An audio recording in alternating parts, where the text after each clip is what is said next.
안녕하십니까, 박종호입니다. 요즘은 저도 영상 클립을 올린 게 많이 많아져 가지고요, 다양한 질문들을 많이 해주시는 것 같습니다. 제가 직접적으로 게시판에 있는 글들을 다 보지는 못하지만 저희 관리자분들께서 하나하나 다 확인하신 다음에 제가 꼭 확인하고 알아야 될 사항들을 다 챙겨주십니다. 그래서 또 건설적인 얘기들, 또 냉정한 비판들 많이 해주시면 좋겠습니다. 그런데 최근에 제가 어디 강연장을 갔다가 환율과 관련돼서 질문을 받았습니다. 이렇게 어디 강연장을 갔을 때 우리 박정호TV 구독자분이 아는 척도 해주시고 그러면 너무 반갑기도 하고요. 그 과정에서 질문도 해주시니까 저도 컨텐츠를 어떻게 더 보완하면 좋을지 참 많은 시사점을 얻는 것 같습니다. 자, 그런데 이번에 주신 질문은 바로 환율과 관련된 내용인데요. 한두 달 전에 앞으로 우리나라 환율이 중장기적으로 오를 가능성이 있어서 너무 걱정이 된다라는 논조에 말씀을 하셨는데, 최근 한두 달 차이에는 환율이 많이 떨어져서 다시, 물론 예전보다는 높은 수준이지만 1,400원대에서 1,300원대로 내려왔는데 이거는 어떻게 받아들이면 될까요? 라는 질문을 주셨습니다. 아주 좋은 질문 감사합니다. 먼저 설명을 좀 드리면요, 환율이라는 건 굉장히 무거운 경제 지표입니다. 그러다 보니까 우리나라 같은 경우 지난 십수년 동안 환율이 1,100원대에서 1,200원대를 계속 특정 조닝 삼아서 그 안에서만 움직였었습니다. 근데 최근에는 갑자기 급격히 1,400원대까지 올랐다가 다시 1,300원대도 잠깐 깨졌다가 지금은 1,300원대를 왔다 갔다 하고 있는 상황입니다. 그런데 이렇게 단기간에 환율이 광폭으로 변화되는 요인은요, 제가 앞서서 말씀드렸던 실물적인 부분의 변화로 인한 환율의 중장기적인 구조적인 변화가 아니라 금융적인 요인들로 인해 환율이 변화되는 경우라고 볼 수가 있습니다. 사실 환율과 같은 이런 금융적인 요소들은 클릭 몇 번으로 어마어마한 변화를 일으킬 수가 있습니다. 반면에 실물 부분은 우리가 계약을 체결했을 때 규모감 있는 회사들 같은 경우는 통상적으로 1년 이상의 장기 계약을 체결하는 경우가 비일비재합니다. 그러다 보니까 실물 부분의 변화, 구조적인 변화는 묵직하게 천천히 시납으로 점진적으로 진행되는 흐름이 있고요. 그리고 이렇게 한두 달 사이에 환율이 1,400원대에서 다시 1,300원대 마저도 깨지는 이런 현상은 철저히 금융적인 상황입니다. 그럼 도대체 금융적인 상황 중에서 무슨 요인이 지금의 환율을 이렇게 다시 조금 하락으로 조정하게 만들었느냐, 이제 이 부분이 중요한데요. 이것은 바로 자넷 옐런 때문이다, 이렇게 말씀드려도 과언이 아닙니다. 사실 우리가 많이 모니터하는 파월 같은 경우는 중앙은행 장으로서 물가를 잡는 게 가장 중요한 숙제인 사람입니다. 그러다 보니까 고강도 금리 인상 속도를 가지고 물가를 잡기 위한 자기 숙제를 풀기 위해서 열심히 노력을 해왔는데요. 그런데 미국의 정부의 재무부 장관이 자넷 옐런은 말 그대로 미국 국가의 살림살이를 살아야 되는 게 또 재무장관의 책임입니다. 근데 살림살이를 살기 위해선 필요한 재원이 있어야 되는데요. 많은 국가들이 이런 재원을 크게 두 가지로 조달합니다. 바로 조세와 국채 발행입니다. 그런데 최근 자넷 옐런이 여기저기 언론에 나가서 지금 미국 금융 시스템에 스트레스가 이만저만이 아니다, 그리고 미국 채권 시장의 유동성이 급격히 우려되는 상황이다, 이런 언급들을 많이 했었는데요. 이게 무슨 얘기냐? 미국 채권이 전 세계에서 제대로 돌지가 않는 겁니다. 왜 그럴까요? 전 세계 많은 경제 주체들이 미국 채권을 사려고 한다면 달러를 환전해서 미국 채권을 사야겠죠. 그런데 이렇게 달러가 초강세를 이룬다는 것은 사실 너무 비싼 돈을 주고 미국 국채를 사야 되는 상황이 되는 것입니다. 그런데 달러라는 게 이렇게 계속 높은 초강세를 유지한다는 보장이 없지 않습니까? 그러다 보니까 많은 경제 주체들이 미국 국채 구입 또는 미국 국채를 매매하는데 주저함이 생기게 된 것입니다. 바로 이 때문에 미국 채권 시장의 유동성이 많이 훼손되게 됐기 시작했고요. 이런 것들에 대한 궁극적인 원인은 바로 급격한 금리 인상 속도로 인한 여러 가지 이런 변화들로 인해 강달러가 유지됐기 때문에 일어난 것이라고 자넷 옐런은 판단한 것입니다. 이 때문에 언론 등을 통해서 또는 중앙은행과의 여러 회의 등을 통해서 본인이 처한 입장들을 이렇게 읍소하게 된 것이고요. 그런 읍소를 받아들여서 파월은 아주 묘수를 두게 됩니다. 금리 인상의 속도는 내가 대신 늦춰주겠다. 하지만 나도 물가를 잡은 게 아니다. 그렇기 때문에 금리 인상의 속도를 늦추는 대신 최종 목표 금리는 4.5% 수준에서 5% 수준대로 올리겠다라는 발표를 하게 되는 것입니다. 언뜻 아니 금리 인상 속도도 늦췄으면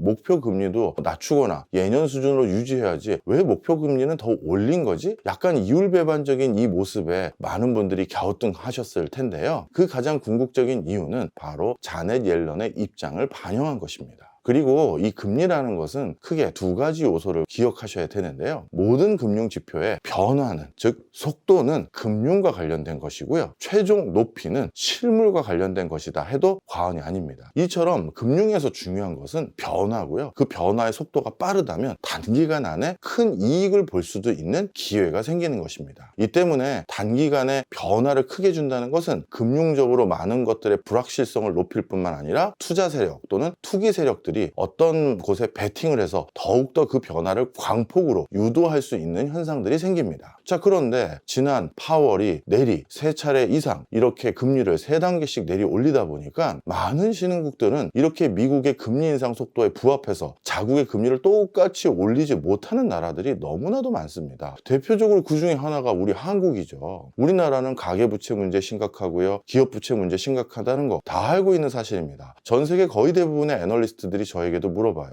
이게 어떻게 되려고 이런 겁니까? 이 정도 수준이거든요. 그런데 이런 나라에서 미국이 고강도 금리 인상했다고 해서 우리도 발맞춰서 기준금리를 3단계씩 내리 올린다? 그럴 수 없습니다. 그랬다가는 많은 가계와 기업들에게 엄청난 재무적 부담을 주게 될 수밖에 없죠. 바로 이 때문에 자연스럽게 미국의 금리와 우리나라의 금리의 격차는 더 벌어질 수밖에 없고, 이것은 강달러 기조가 형성될 수 있는 가장 중요한 펀더멘탈이 유지된다고 볼 수가 있습니다. 이러한 여러 가지 요소들과 함께 다른 물론 거시경제적인 지표, 우리나라 산업적인 지표들도 살펴봤겠죠. 그래서 외국 금융기관들과 많은 외환시장의 딜러들이 한국의 환율의 강세를 예측했고 거기에 베팅했고, 거기에 베팅하는 사람들이 많아지다 보니까 환율 인상 속도가 단기간에 이 펀더멘탈의 변화보다도 더욱더 빠르게 오버슈팅 됐던 것이 분명히 있습니다. 자, 그래서 환율이라는 게 이렇게 높아지게 됐고요. 이 때문에 미국 국채가 안 팔리니까 다시 파월에게 읍소를 했던 것이다, 이렇게 봐도 과언이 아닙니다. 자, 그래서 결국 파월도 자기 물가는 잡아야 되는 숙제는 해야 되기 때문에 속도는 늦춰주는 대신 결국 물가를 잡기 위해서 내가 할 수 있는 처방은 그러면 최종 목표 금리를 올릴 수밖에 없습니다, 이렇게 얘기한 것이다.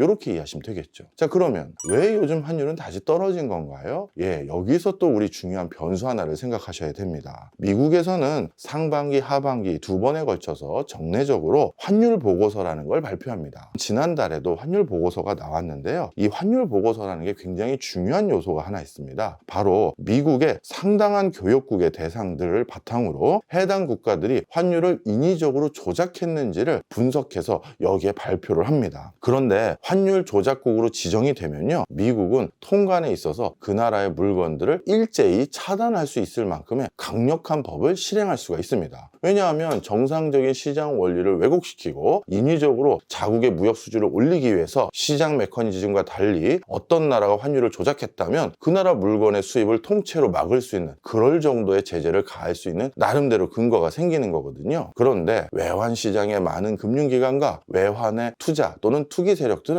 바로 이 환율 보고서라는 걸 촉각을 곤두세우고 쳐다보고 있습니다. 왜 그러냐? 우리가 환율 시장에서 투자를 할 때 가장 중요한 요소는 사실 그 나라들의 금리 차나 아니면 무역 수지 같은 것들입니다. 그렇겠죠. 금리 차가 어떻게 되느냐에 따라서 외화 자금이 어디에서 어디로 흘러가는지 확인할 수가 있고요. 그 나라가 가지고 있는 무역 수지라든가 이런 것들을 통해서 실질적으로 외화를 얼마나 많이 벌어오고 있는지, 많이 써야 되는지의 상황을 또 모니터할 수가 있습니다. 자, 그런데 이 두 가지 요소는 많은 외환 시장의 전문가들이 쉽게 예측하고 정보를 얻을 수가 있죠. 일단 각 국가의 금리 차이라는 것은 각 국가의 중앙은행 장들이 우리 금리 어떻게 할 것입니다라고 다 예고하잖아요. 아까 파웰도 5%까지 올릴 겁니다. 우리나라 한은 총재도 3.5%까지 저희가 갈 것 같습니다. 다 예고를 해줍니다. 그러니 미국과 한국의 금리 차이는 어느 정도 시점에 얼마큼 벌어졌고 언제까지 갈 가능성이 높구나, 어느 정도 주식시장과는 비교도 하지 못할 정도로 예측이 가능합니다. 뿐만 아니라 무역 수지도 마찬가지예요. 어떤 나라의 무역 수지라는 것이 사실 굉장히 급등락하는 것이 아니라 예측 가능한 범위 안에서, 물론 요즘같이 러시아 우크라이나 전쟁 터지고 이런 것들은 좀 변수라고 할 수 있습니다만 일반적으로는 어느 정도 예측이 가능합니다. 즉 무거운 지표라는 것이죠. 자, 그런데 제일 무서운 게 뭐냐 하면 바로 환율 시장 개입입니다.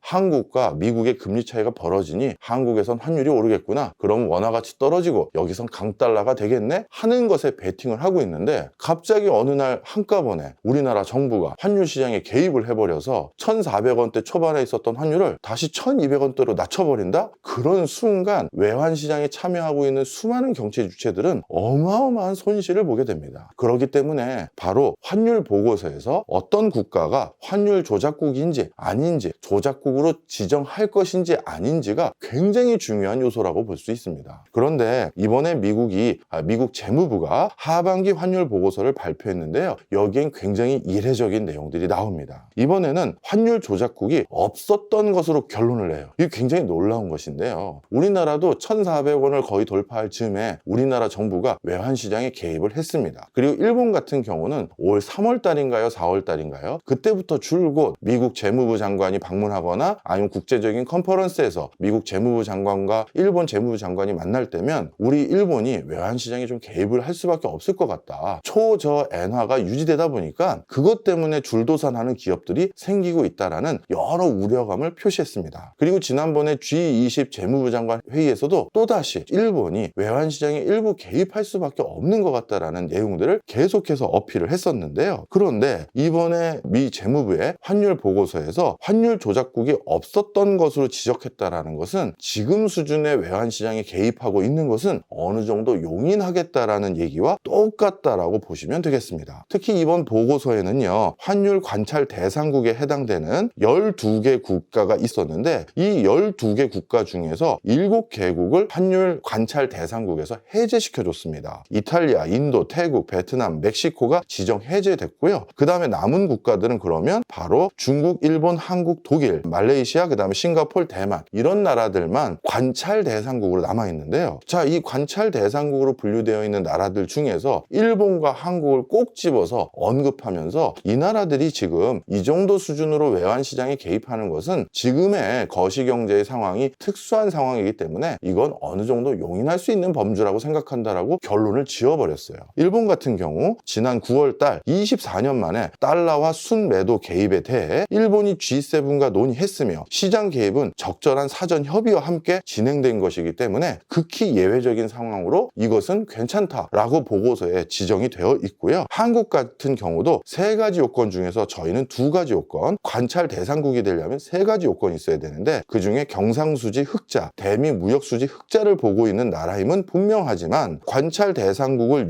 그것 때문에 유지는 하겠지만 한국의 외환시장은 이미 발달을 하고 있고 외환시장에 개입을 하는 예외적인 상황이 나타난다 하더라도 한국은 개입한 내용을 공표하고 정례적으로 시장에 알리고 있기 때문에 이런 부분에 있어서도 크게 우려할 바가 아니다라는 형태로 언급을 하고 있는 상황입니다. 바로 이런 내용은 바로 외환시장에 환율에 투자하고 있는 사람들에게 굉장한 무서움이 되는 거예요. 즉 무슨 얘기냐? 한국 시장에서는 환율이 당분간은 1,300원대 후반으로 올라가거나 1,400원대 초반으로 갔을 때는 한국 정부가 달러를 뿌려도 미국이 용인해줘서 그래서 한국이 환율을 다시 낮출 수 있는 힘을 갖게 됐구나. 야, 그러면 우리가 다시 한국의 환율 강세에 베팅하긴 쉽지 않겠구나. 그러면 우리의 포지션을 없애고 일단 당분간 줄여야지. 이렇게 되는 것이죠. 바로 이런 금융적인 변화들로 인해서 지금 우리나라의 환율이 다시 1,300원대로 돌아온 것이다. 이렇게 보시면 되겠습니다. 하지만 이 금융적인 것들 그리고 지금 말씀드렸던 이러한 것들은 보고서에도 명시되어 있습니다만 일시적이고 한시적이라는 단어들이 여기저기 들어가 있습니다. 미국에서도 이걸 계속 용인할 생각이 있는 것이 아니라 일시적이고 한시적으로 허용하는 것이다라는 뉘앙스를 분명히 천명하고 있는 것입니다. 따라서 제가 앞서서 우리나라 환율의 중장기적인 상승 추세가 우려된다라는 말을 아직까지의 경제 상황을 봤을 때는 저는 철회할 생각이 없는 상황입니다. 자, 매번 더 자주 올려서 변화되는 경제 상황에 따라서 그때그때 해석도 해드리고 상황이 바뀌어서 저도 이제는 견해를 달리합니다 말씀드릴 것도 해드리고 해야 되는데 저희가 일주일에 한 번 올리다 보니까 그런 것 같은데요. 언제나 박종호TV는 더 자주 찾아뵐 수 있도록 노력해 보도록 하겠습니다. 자, 이번 주 환율에 대해서 또 살펴봤습니다. 감사합니다.